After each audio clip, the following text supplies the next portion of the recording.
Okay, welcome to episode 3 of PC Tutorials. I know I had 5 videos when I said it the other day, and they were supposed to all be up by now, but I had an issue. It's not like before with YouTube, because before I can go past, because I had a 10-minute limit, but I can go to 10 minutes and 59 seconds. I thought, well, if it's a 15-minute limit, I should be able to go to 15 minutes and 59 seconds, but it doesn't work that way, so I have to switch my time up, and that's what I'm doing. And I did cut out parts of that first video, and that's where I'm going to continue where I cut out. So we start with my BitTorrent. AVS Video Converter is a converter that converts file formats. I got it because of the DVD VideoSoft Free Studio. This software here. I had plugged in my phone in a format that it used for a video I wanted to put on a computer, and it did not recognize it and says use this, and AVS Video Converter didn't recognize it, so but I still kept AVS as well. I could use it probably later on, maybe. Who knows? Alien Swarm, I should move this to my games folder because it's a game. It comes free with Steam. AIM is an IM client, and it's a really good one. Not as good as Skype, but it's pretty good. The Taboo Reader 9 is PDF software. It's pretty good. Alright, what I think I would cover now, this is after installing Windows. Well, something I should have done before I started the last video, but I didn't.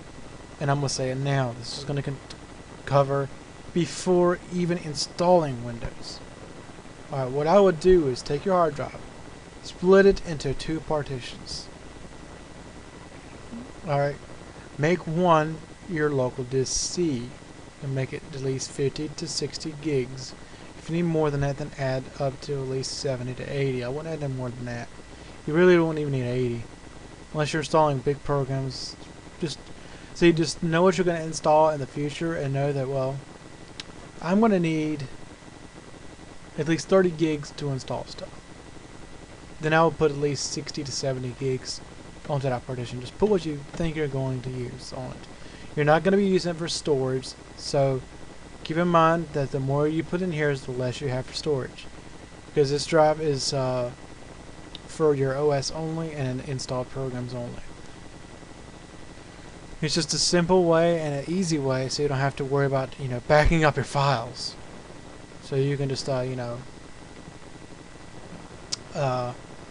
if something goes bad with Windows, you install something wrong, you install it to the wrong location, or whatever the case may be, whatever screwed Windows over, then you can just easily dump it, reinstall it. If repair is not possible, I'll try to repair it first. If repair is not possible using your installation disk, if you cannot repair it, then so be it. Kill it and refresh install it and install your stuff back. It's a pain, but it can be done. Then your second partition you'll make for storage. You'll keep your documents, pictures, and music all on this hard drive, as well as any other thing you want to store. So that's what you would do before installing Windows. Now I thought I'd start on the control panel. Going over the entire control panel and what you can do with the control panel. I'm going to go full screen, so I'm not going to watch my time. I'm going to go over the first 2 lines and then I'm going to check my time. Action Center. I would go here and check for stuff, make sure. So just check for solutions, problem in the computer that has not overturned my computer.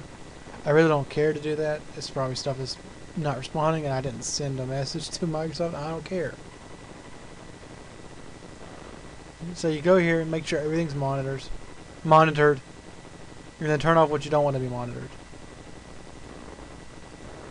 Maintenance, I would definitely turn off messages about Windows backup, because if you do the things the way I'm doing them, you won't need to back up anything.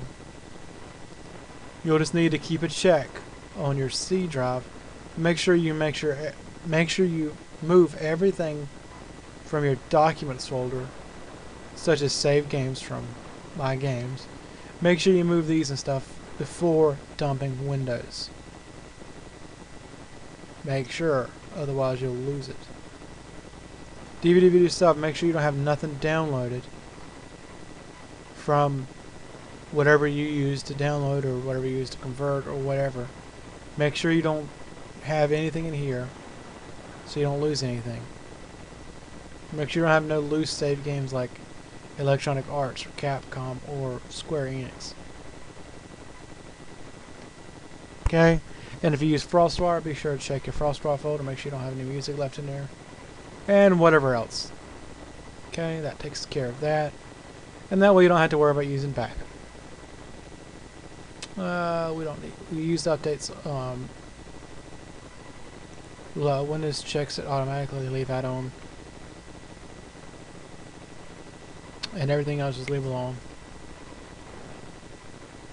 Administrative tools. Really, this is for power users. If you're just a casual user, don't even bother with messing with any of these. See, because it's just like a task scheduler. Stuff that power users do. If you have a computer person, you want some of this stuff set up, then ask them to do it for you. Because frankly, I don't even mess with these, and I'm a power user. I just don't even mess with these. I configure Windows differently, but the way I do it works pretty well. Autoplay, you can configure the way your autoplay works when you install like an audio CD, an enhanced audio CD, a DVD movie, an enhanced DVD movie, software and games, and other stuff. Backup and restore. Now the restore in here is for system restore. Oh no, that's for a backup. Never mind. System restore is somewhere else. But don't go here. You could go here and create a system repair disk. If you want to. BitLocker is a drive encryption program. I wouldn't even bother with it, really. Unless you need your drive encrypted. This is for my PCI audio card. If you have a PCI audio card, most likely Windows will install it and it'll show up here in the control panel. Color management allows you to adjust your color and the way your screen looks and everything. With color, I guess, and all that. I never mess with it. I just let Windows keep it at default. Credential manager, I never even mess with this, so I don't know what it is. So I guess you wouldn't even mess with that, so. Date and time. This allows you to change your time. You can change the date and time, and you can turn off the internet time by going to this tab. I turned it off because it keeps on messing up my time. So I just turn that off and check it myself.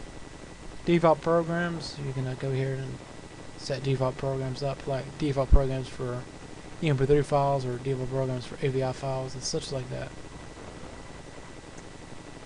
Okay, I did the first two lines. Let's see where I'm sitting at in time. We'll do the next line and then check it again. Desktop gadgets. You guessed it, this is for the gadgets. I think I showed this off the last video, but I'm not too sure. If I didn't, well anyways, you can use these to check. Such as your hard drive space, I guess if it...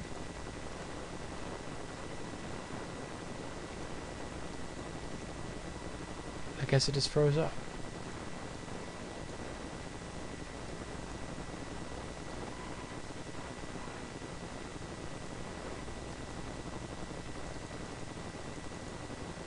Yeah, I guess it's just not wanting to work right now. Then again, I never opened it up, so it's probably trying to read all the hard drives. Yeah, that's what it's doing. Now it's getting information for my external drive. Should be. But you know what? I'm going to close it. I'm just going to let that one work on its own. Anyways, those are desktop gadgets. Device manager.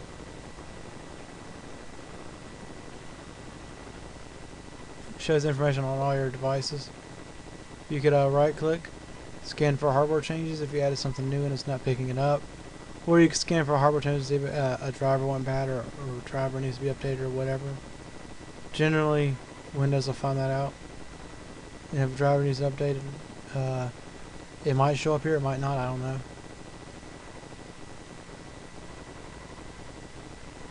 But usually if a device is not installed, a yellow exclamation point will pop up. And when that pops up, you just right click on it. Update driver software. Devices and printers shows all devices connected to your computer and stuff that was connected to your computer that's installed. That's my phone, or one of mine. I got a new phone now. That's just my older phone that I use to connect to the computer to get photos and stuff off. I can do that with my new phone. Send Bluetooth through Bluetooth, send my photos from my new phone to my old phone, and then I can just put them on the computer as a backup. And cool, if I can't do it, then oh well. Don't bother me about that. But let's get back to the video. You see what all I got connected. Let's move on. Display allows you to make your screen bigger, smaller, normal, default. You can set a custom. You can go 100, 125, 150, and 200. And I believe you can put in your own. Yeah, you can put in your own if you want to. But I'm not going to adjust it at all. You can calibrate your color. You can adjust the resolution if you need to. You can change display settings, adjust the clear type text, and again set custom DPI. But we don't need to do that. Use the Access Center if you can't read, or like say stuff's too small on the screen, you can do the magnifier option. So you can zoom in. You can do it manually. Change the view. Or whatever. Just turn it off. Go change the administrative settings.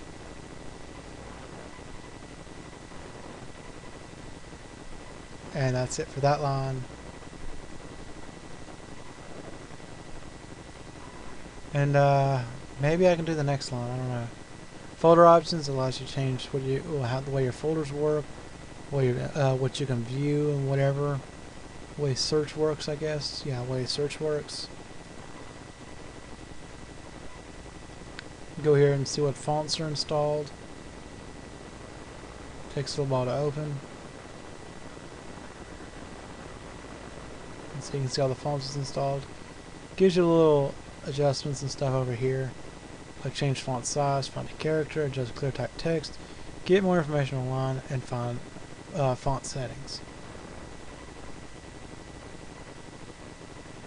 Getting started.